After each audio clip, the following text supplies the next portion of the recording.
Je me suis réveillée dans une pièce inconnue.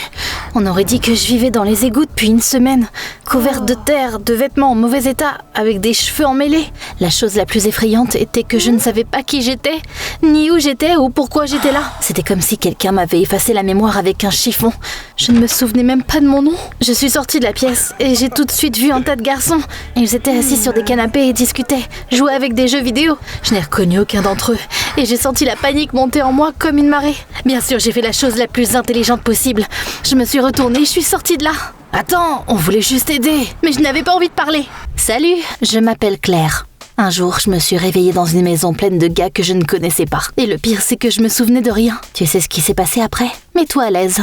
Je vais t'expliquer. J'ai couru dehors, il faisait sombre et froid, et l'asphalte humide brillait sous les lampadaires. Je marchais dans la ville et je n'ai pas reconnu une seule rue ou personne. Ma tête était aussi vide qu'un casier scolaire avant les vacances. Une dizaine de minutes plus tard, j'ai vu une voiture de police. Un instinct de base est apparu. La police est gentille, la police est censée nous aider.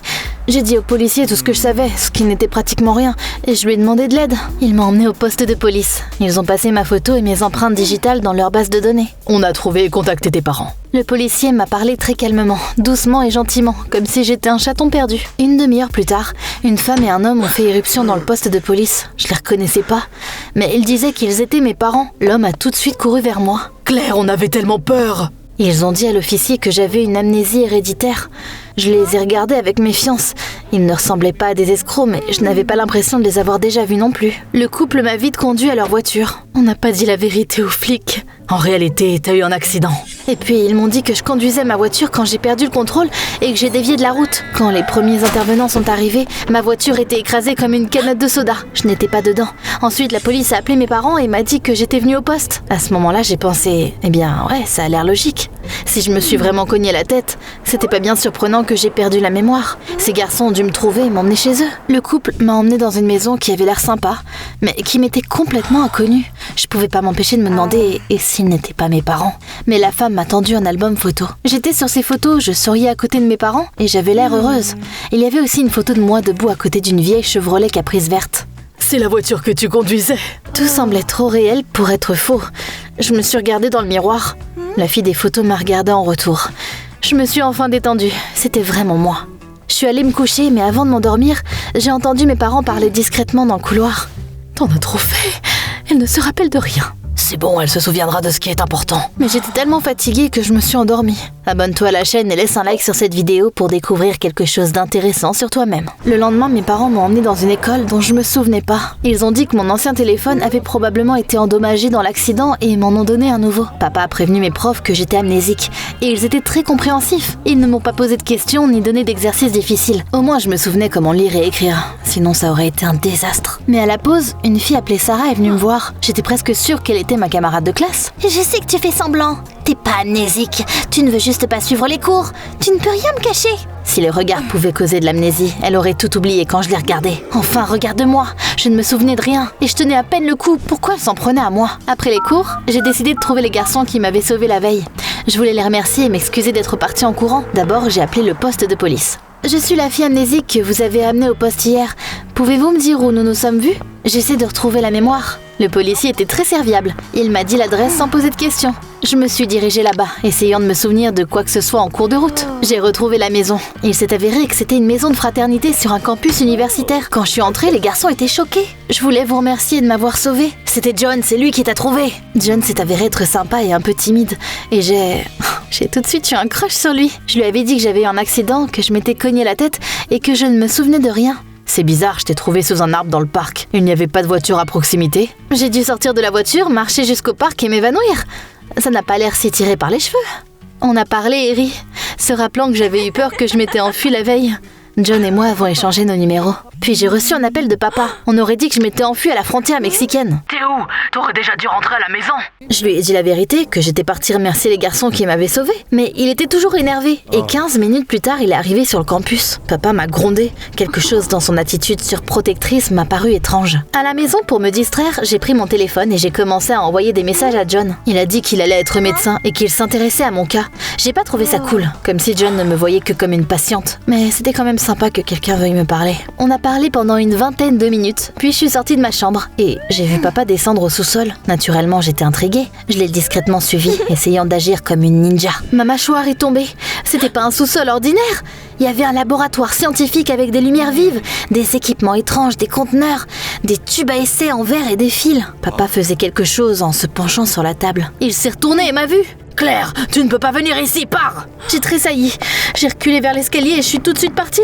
Je suis allée voir maman, qui coupait des pommes comme s'il ne se passait rien d'étrange. Maman, papa fait quoi dans le sous-sol? C'est un neuroscientifique. Tu le sais, ça? Bien sûr. Bien sûr que je le savais, ça. Sauf que je me souvenais de rien. À ce moment-là, j'ai réalisé que papa était trop bizarre. Ses tentatives de me contrôler, les conversations suspectes la nuit. Et maintenant, le laboratoire au sous-sol. Ça semblait sorti tout droit d'un film. Le lendemain, je suis allée à l'école.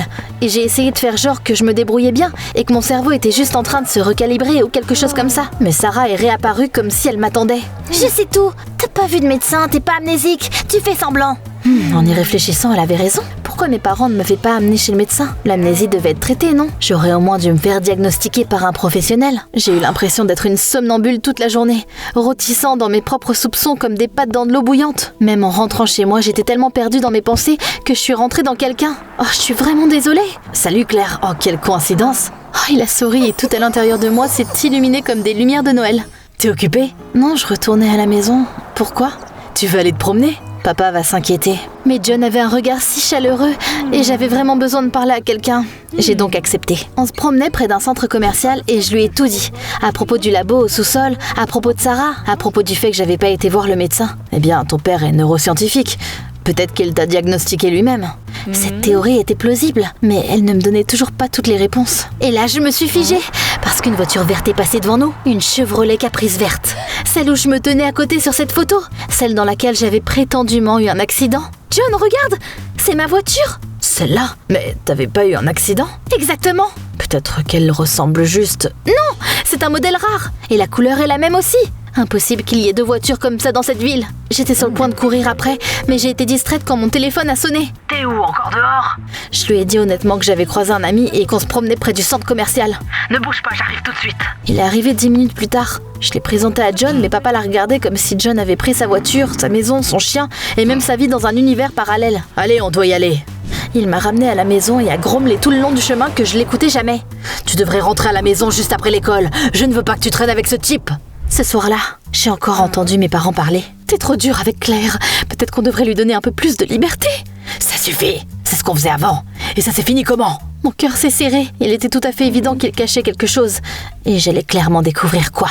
Le lendemain à l'école, j'ai approché Sarah en premier. Écoute, je sais pas si on était amis ou ennemis avant, mais je me souviens vraiment de rien. Et j'ai besoin de ton aide.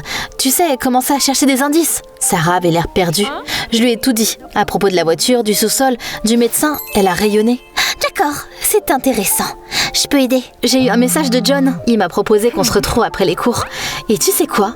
Je l'aimais bien alors. J'ai accepté.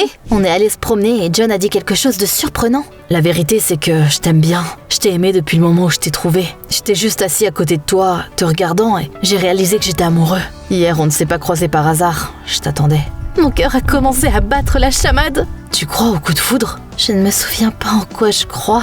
Tout était si beau et si paisible que je pouvais le sentir. J'étais amoureuse. J'ai même ignoré les appels de papa, alors qu'il y en avait beaucoup. Mais papa m'a retrouvée. On aurait dit qu'il allait détruire tout le quartier. Il a commencé à me crier dessus parce que je ne l'écoutais pas. Pour la première fois, j'ai explosé comme un autocuiseur. John est mon copain et je veux sortir avec lui. On verra ça. Il m'a traîné jusqu'à la voiture et on est parti. Quand je suis arrivée à l'école le lendemain, une centaine de pensées me traversaient la tête et mon cœur battait la chamade. À la pause, Sarah a couru vers moi. Cette voiture verte que t'as vue, c'était vraiment ta Chevrolet Caprice. Le truc, c'est que tes parents l'ont vendue il y a quelques jours. J'avais l'impression que le sol avait disparu de sous mes pieds et est revenu différemment. Vendu? J'ai réalisé que mes parents me mentaient après tout. Furieuse, je me suis dépêchée de rentrer chez moi. Quand je suis arrivée dans la maison, papa n'était pas là. Maman était en train de couper des légumes dans la cuisine. Je sais tout. Il n'y a pas eu d'accident. Vous avez vendu ma voiture? Maman s'est figée. J'étais contre, mais ton père ne m'a jamais écouté. Maman m'a tout dit. Il s'est avéré que la voiture m'avait été offerte pour mon 16e anniversaire. Mais quelques mois après, j'ai commencé à traîner avec des personnes qui faisaient des courses de rue et traînaient dans une friche. Papa, qui a toujours considéré maman et moi comme sa propriété, est devenu fou furieux. Il m'a interdit de les voir, m'a crié dessus, a essayé de me contrôler, mais je l'ai pas écouté. Il a vendu ta voiture quand t'étais à l'école. D'après maman, j'ai explosé et j'ai voulu m'enfuir de la maison. J'avais dit que je trouverais quand même un moyen pour faire mes courses et que je m'achèterais une voiture différente. C'est à ce moment-là que papa, il t'a injecté le sérum qu'il avait développé ces derniers mois. Cette chose a commencé à effacer ta mémoire. Tu t'es libérée, tu t'es enfuie et tu t'es évanouie dans le parc. On t'a cherché, mais ce type t'a trouvé en premier. Je suis restée là tremblante. Mon père avait effacé ma mémoire, juste parce qu'il ne pouvait pas contrôler chacun de mes mouvements. J'ai senti la rage monter. J'ai couru au sous-sol pour détruire tout ce que papa m'avait empoisonné. Mais il était vide. Ton père a tout déménagé ailleurs ce matin. Je suis sortie de la maison et j'ai couru sur le campus pour dire tout à John. J'avais besoin de le voir. Les garçons m'ont ouvert la porte. John n'est pas là. Il a été retrouvé inconscient pas loin. Quand il s'est réveillé, il ne reconnaissait personne. Il est amnésique. Ses parents l'ont ramené à la maison. À ce moment-là, j'ai eu la dernière pièce manquante du puzzle. J'ai couru à la maison plus vite que jamais. Papa était déjà là, comme s'il m'attendait. Tu t'en es pris à John ? Je te l'ai dit. Tu ne vas pas sortir avec ce mec, tu m'écouteras. Je voulais le gifler tellement fort. J'ai décidé d'appeler la police et de tout leur dire. Mais maman m'a attrapé la main. S'il te plaît, n'aggrave pas les choses. J'ai réalisé qu'elle était sa complice en un sens et terrifiée. Donc j'ai rangé mon téléphone. J'ai refusé de parler à papa après ce jour-là. J'ai continué à essayer de savoir où était John. Mais je n'avais pas l'adresse ou le numéro de téléphone de ses parents. Ils ne postaient rien sur les réseaux sociaux non plus. Après un moment, maman a dit qu'elle demandait le divorce. Je n'en peux plus. On a déménagé dans un petit appartement confortable qui n'avait pas de sous-sol plein de secrets ou d'hommes qui surveillaient chacun de mes mouvements. Les mois passaient, je me suis concentrée sur mes études. Sarah est devenue ma meilleure amie. Je voyais encore les garçons parfois, et ils sont devenus presque comme des frères pour moi. Et puis parfois, je dormais dans la chambre de John. Tout sentait comme lui. Il me manquait tellement que ça faisait mal. Je suis aussi allée dans la friche où j'avais l'habitude d'aller. Je me tenais là et je regardais de loin. Les garçons ne pensaient même pas à moi. Ils n'avaient pas remarqué que je n'étais plus là. Et j'ai réalisé qu'ils n'ont jamais vraiment été mes amis. Un jour, quand je suis arrivée à la maison de la fraternité, les garçons souriaient mystérieusement. John est de retour. Il est revenu à la fac, mais il ne se souvient de personne. Oh, j'avais la boule au ventre. Je me suis souvenue de sa question sur le coup de foudre. Et s'il ne m'avait jamais aimé ? Et s'il passait juste à côté de moi ? Je suis sortie dans le couloir et j'ai croisé John. On se connaît ? Peut-être. Il m'a regardé droit dans les yeux pendant longtemps. Tu crois au coup de foudre ? J'ai jeté mes bras autour de lui et je l'ai serré fort dans mes bras, comme si j'avais peur de le perdre à nouveau. C'était de ma faute, car j'avais choisi des gens qui ne se souciaient pas de moi. Mais grâce à mon erreur, j'ai rencontré le vrai amour. Je me suis fait de vrais amis et j'ai trouvé qui je suis. Je ne parle plus à papa. Personne n'a le droit de décider comment je vis. Personne n'a le droit d'effacer ma mémoire pour me contrôler. Après tout, la vie est comme une route. Et tu es le seul à décider où elle mène.